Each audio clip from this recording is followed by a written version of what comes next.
Take someone earning $200,000 a year. By standard logic, they should be well on their way to total financial independence. Yet, if you look at their balance sheet, that high cash flow rarely translates into actual liquid wealth. Financial analysts have a specific term for this demographic, Henry. It stands for high earner, not rich yet.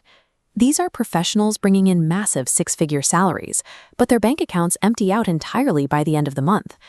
They possess tremendous earning power, but virtually zero appreciable assets like equity, index funds, or real estate. This map illustrates how common the Henry phenomenon actually is. You can see these dense clusters of high-earning, low-asset households packed into metropolitan areas. These individuals aren't failing at their careers.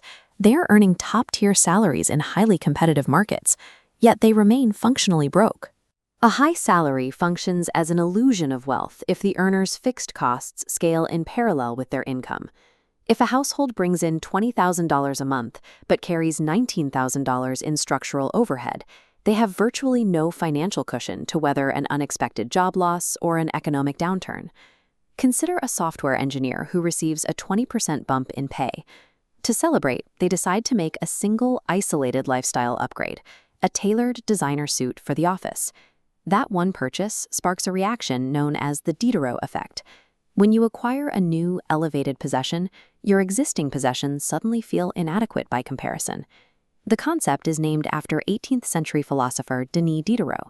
After being gifted a luxurious scarlet robe, Diderot realized his worn-out desk and old chairs no longer matched his new aesthetic. To restore harmony, he proceeded to upgrade the rest of his home to match the elegance of that single robe. For our modern earner, that designer suit demands a luxury watch. Wearing a luxury watch makes their old sedan feel cheap, prompting a lease on a premium car. That car needs to be parked in the garage of a high-end apartment building.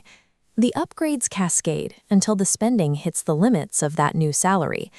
This psychological spiral ensures the raise is absorbed by a new, fixed baseline of monthly overhead. The earner has more things, but they haven't increased their financial security. It is easy to view this cycle as a failure of personal discipline. In reality, the urge to continuously elevate our standard of living is a biological feature baked into our neurochemistry. Look at this line chart tracking human happiness over time. When you make a luxury purchase, you experience an immediate emotional spike. But evolutionary biologists refer to the brain as a sensory voltmeter. To conserve metabolic energy, it adapts rapidly to constant stimuli. That new luxury quickly normalizes, and your subjective well-being drops back to its original baseline. This is known as hedonic adaptation. This creates the hedonic treadmill. Once you adapt to a premium lifestyle, downgrading feels like a severe loss. To experience that thrill again, you require larger financial inputs simply to maintain the exact same baseline level of satisfaction. Research shows there is a way to short-circuit this voltmeter. Instead of static lifestyle upgrades like a larger mortgage or a permanent car payment, highly varied experiential spending disrupts the brain's adaptation cycle. You extract more sustained happiness per dollar from varied experiences than from uniform luxury goods. We are biologically hardwired to become bored with our own prosperity.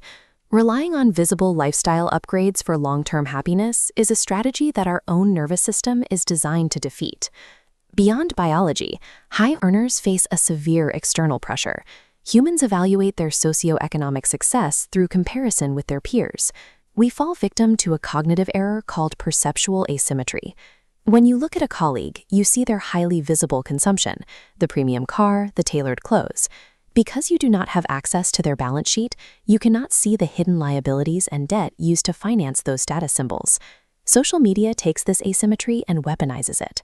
You are no longer keeping up with your literal neighbors. You are competing with the E. Joneses. You are constantly subjected to a global, algorithmic highlight reel of peak consumption, devoid of financial reality.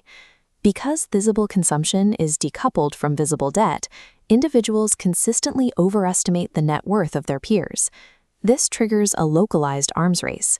People take on dangerous amounts of leverage to match a fictional benchmark of wealth, attempting to close a gap that doesn't actually exist. Attempting to look rich based on external signals forces high earners to hollow out their own balance sheets. They sacrifice their future independence to keep up with a curated mirage. Let's look at two professionals who start with identical salaries. For the first few years, their financial lives are indistinguishable. The split happens upon receiving their first major promotion.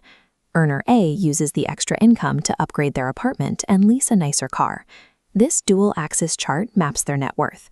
Earner A's lifestyle upgrades keep their net worth flat near zero. Earner B, however, keeps their lifestyle static. By capturing the margin of that raise and directing it into appreciating assets, their net worth begins a slow, compounding curve.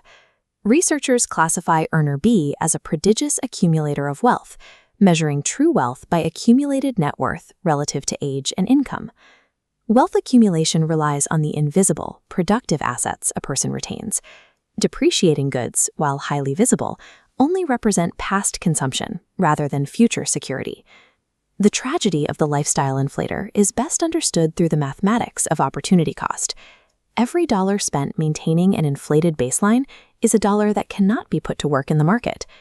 A $500 monthly lifestyle upgrade, perhaps a slightly nicer car or a premium apartment unit, feels manageable on a high salary. But if that exact same $500 is redirected into an investment account earning an average market return, it compounds into hundreds of thousands of dollars over a career.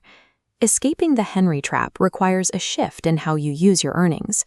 While a high income can buy a better class of consumer goods, its most potent use is the purchase of lifetime autonomy. A six-figure salary provides the raw material for financial independence, but it is the active, deliberate resistance to lifestyle inflation that actually builds lasting wealth.